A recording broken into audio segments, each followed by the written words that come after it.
Skyrim is a land shaped by mountains, rivers, and the footsteps of countless travelers who have carved paths into its landscape. Roads connect its cities, linking Whiterun's trade to Windhelm's politics, Solitude's grandeur to Riften's shadows. Yet not all roads in Skyrim serve this purpose. Some wind away from civilization, bending into empty valleys or climbing barren cliffs before fading into nothing. They are not shortcuts, nor do they connect important places. They are remnants, curiosities, silent paths that seem to lead nowhere at all. These roads are easy to miss. They branch off from main highways, unmarked, their cobblestone crumbling or swallowed by snow. A curious dragonborn may wander them, expecting to find a cave, a settlement, or a quest. Instead, they discover isolation, stretches of dirt and stone that vanish into the wild without explanation. Why do these roads exist? Were they once thriving trade routes, now abandoned by time? Did they once lead to settlements erased by war, plague, or the brutal climate of Skyrim? Or are they simply world-building flourishes, designed to make the province feel older, vaster, and lonelier? Winterhold is already a city marked by loss. Once the centre of culture and learning in Skyrim, it was shattered by the Great Collapse. Its buildings and people swallowed by the Sea of Ghosts. Today, only a handful of structures remain, clinging desperately to cliffs. North of the ruined hold runs a road that seems to stretch away into emptiness. It follows the edge of the frozen sea, winding across snow-covered cliffs before abruptly ending. There are no mines, no caves, no shrines, just an icy expanse and the relentless sound of waves battering the ice. This road feels symbolic.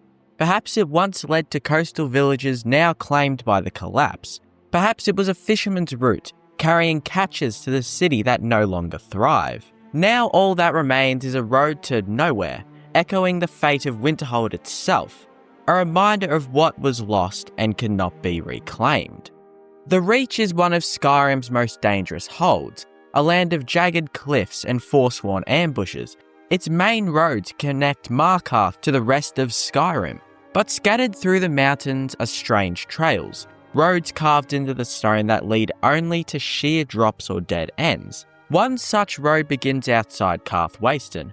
At first, it looks like a path to another mining camp or hidden valley. But after a grueling climb filled with switchbacks and crumbling rocks, the road simply ends at a narrow plateau overlooking the river. No cave, no ruin, no camp, just silence. This kind of path embodies the mystery of the Reach. Perhaps it was once used by forsworn tribes or by ancient Nords who built shrines long since destroyed. Or perhaps it is nothing more than an abandoned attempt at expansion, a settlement that never came to be. For the player, the climb feels eerie. You expect reward, but find only the indifferent beauty of the Reach, a reminder that not all journeys end with discovery. The Pale is a hold defined by endless snowdrifts and roads buried under frost. Between Dawnstar and Winterhold, the region is littered with half-roads, faint lines in the snow that appear to lead somewhere, but dissolve into white nothingness. One of the most notable begins near Snowpoint Beacon. A trail branches off from the main path, climbing into the mountains. It seems to promise a fort or ruin, yet it delivers only a ridge overlooking the Sea of Ghosts. The wind howls, the snow falls, and the Dragonborn is left standing on a cliff with no purpose but to feel the cold. These snowy trails highlight Skyrim's inhospitable nature. In other provinces, a road without a destination would be unusual. But in the Pale, where survival is tenuous, it makes sense that some routes were abandoned. Perhaps they once connected logging camps or military outposts during the Great War, but now they're just long forgotten. The result is a landscape where the land itself erases human effort.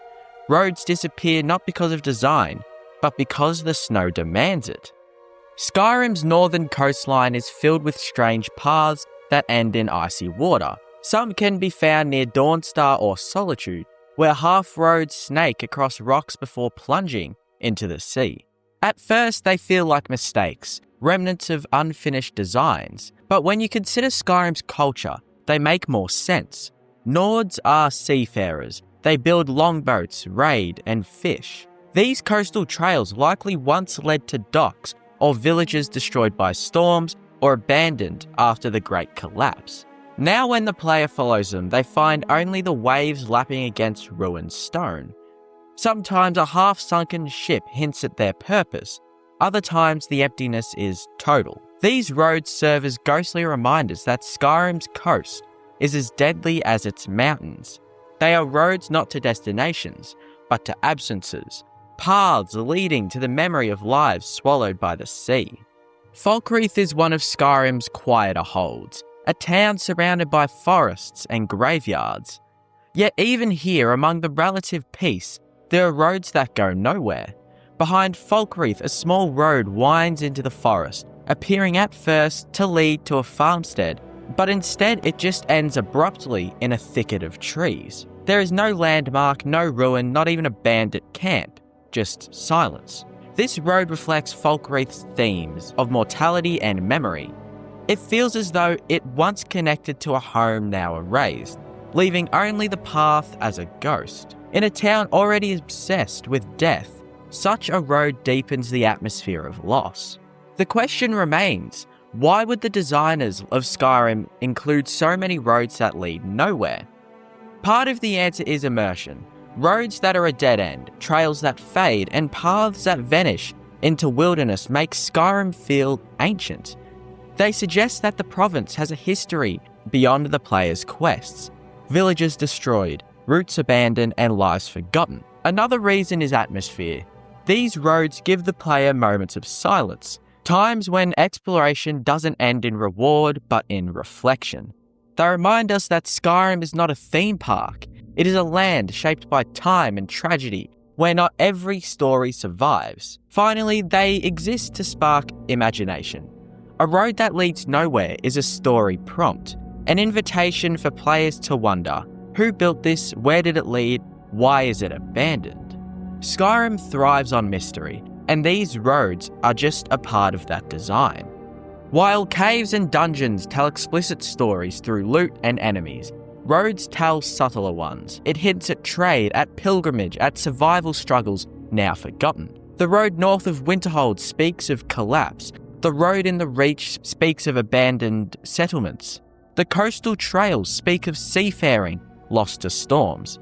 Each isolated path deepens Skyrim's world building without even saying a word. This is Skyrim's genius. Even its emptiest spaces feel alive with history. Roads are not just routes for players, they are artifacts of the world itself. The most haunting are the ones that end mid-journey. A trail climbing a cliff, ending before it reaches the top. A cobblestone road breaking off into dirt, then vanishing entirely. These roads feel so isolated. They are not finished, not destroyed, just left behind. The isolated roads of Skyrim may go nowhere, but they are not meaningless. They embody the province's themes of ruin, survival, and mystery. They remind the player that not every journey is rewarded, and not every story is remembered. They are quiet, forgotten, sometimes frustrating. But they are also beautiful. In their emptiness, they reflect the harsh reality of Skyrim, that this is a world where people vanish, civilizations collapse, and roads outlive those who walk them. The most isolated roads in Skyrim lead nowhere, but in doing so, they lead us deeper into the heart of what makes the province unforgettable.